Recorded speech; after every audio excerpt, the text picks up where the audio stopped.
warahmatullahi wabarakatuh. Selamat pagi anak-anak semuanya. Bagaimana kabar kalian? Semoga anak-anak senantiasa dalam keadaan sehat walafiat. Pada kesempatan pagi ini kita akan melakukan pembelajaran mengenai farmakognosi.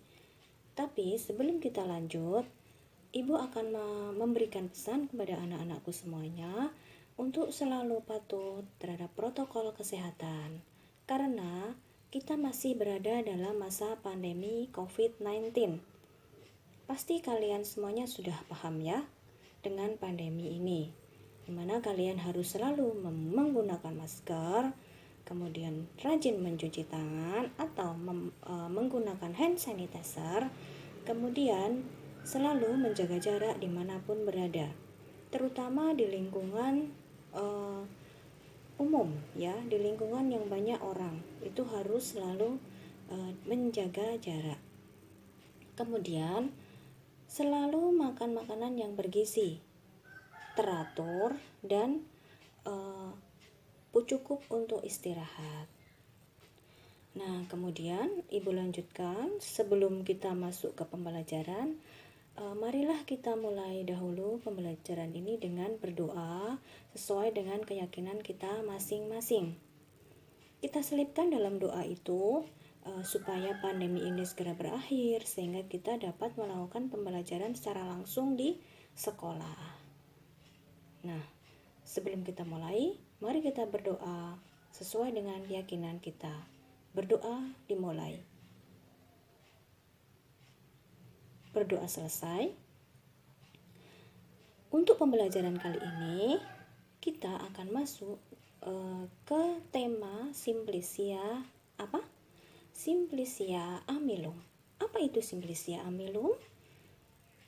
Sebelum kita menginjakkan materi tentang Simplicia amylum, pada pertemuan sebelumnya kita telah mempelajari mengenai Simplicia flows atau bunga, kemudian Simplicia fructus atau buah, dan Ibu selipkan Simplicia semen atau biji.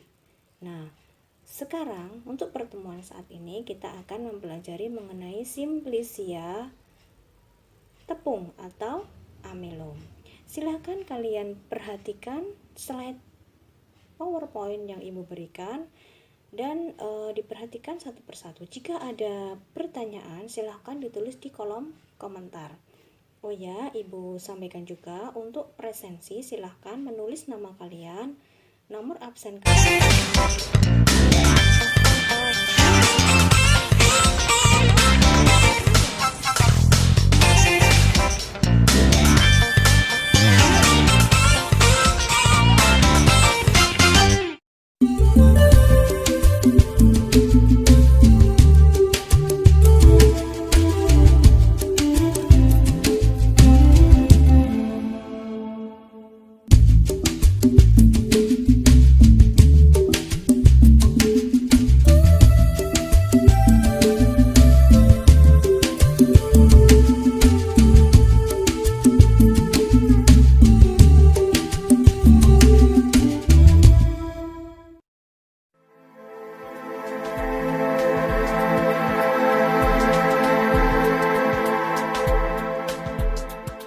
Jagung adalah tanaman yang cukup populer di Indonesia. Bahkan, komoditas ini merupakan komoditas tanaman pangan terpenting kedua setelah padi. Jagung, atau yang dalam bahasa Latin disebut Zea mays L ini, merupakan tanaman semusim yang punya banyak sekali manfaat. Selain sebagai pangan pokok dan sumber karbohidrat, jagung juga ditanam sebagai pakan ternak, penghasil minyak, tepung, bahkan bahan baku industri.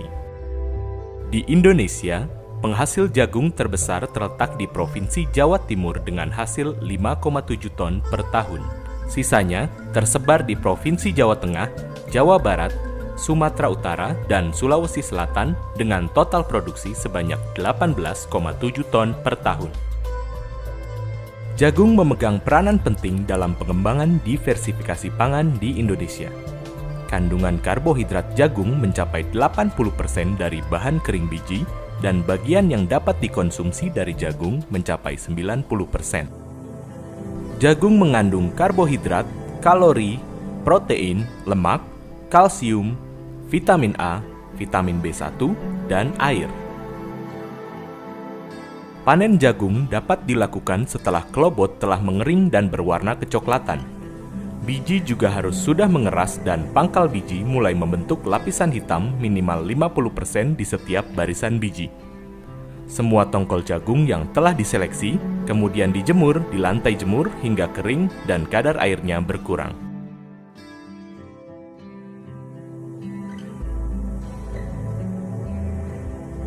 Secara tradisional, jagung banyak dikonsumsi dengan cara direbus atau dibakar.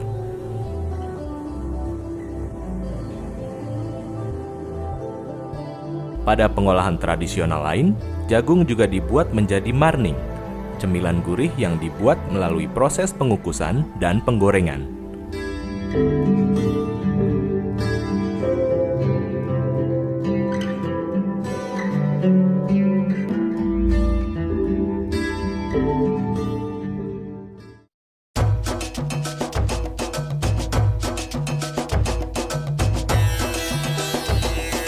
Salah satu proses lanjutan dalam teknologi pengolahan pasca panen jagung yang dikembangkan oleh Badan Litbang Pertanian adalah tepung jagung instan.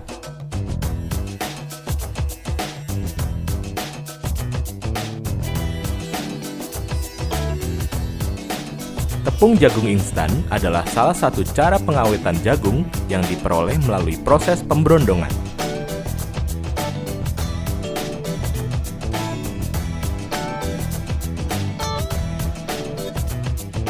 Teknologi yang digunakan pada proses ini adalah teknologi penggilingan kering. Pada proses ini, biji jagung kering digiling dengan alat hammer heel menjadi serbuk kasar hingga tepung yang lebih halus. Dengan mengolah jagung menjadi tepung jagung instan, maka jagung menjadi lebih tahan lama, mudah dicampur dengan bahan lain, praktis dan pastinya mudah diolah menjadi aneka macam produk pangan. Produksi tepung jagung dimaksudkan untuk memperluas penggunaan jagung sekaligus memberikan alternatif bagi konsumen dalam mencari bahan terbaik untuk produk olahannya. Peluang pasar bagi saya ini dengan perkembangan pola makan kita ya yang menuju pola makan sehat gitu ya. Sekarang banyak penderita diabetes itu yang mencari jagung karena konon gitu jagung itu mempunyai indeks glikemik yang rendah, jadi bagus untuk penderita diabetes. Saat ini, sebuah model agroindustri produksi berasan dan tepung jagung ini telah dibangun dan berkembang di daerah Temanggung. Berasan jagung biasa dipakai sebagai pencampur beras dalam penyiapan nasi atau diolah langsung menjadi bubur dan produk tradisional lainnya. Sebagai sumber karbohidrat dan bahan yang mengandung protein relatif tinggi, jagung berpotensi dikembangkan sebagai bahan pangan pilihan dalam pengembangan diversifikasi pangan. Pengolahan jagung menjadi aneka produk juga memungkinkan komoditas ini berperan sebagai pengungkit nilai tambah bagi petani dan masyarakat umum. Sehingga jagung mempunyai peran strategis yang menjadi tolak ukur keberhasilan pencapaian sukses Kementerian Pertanian dalam hal swasembada pangan berkelanjutan.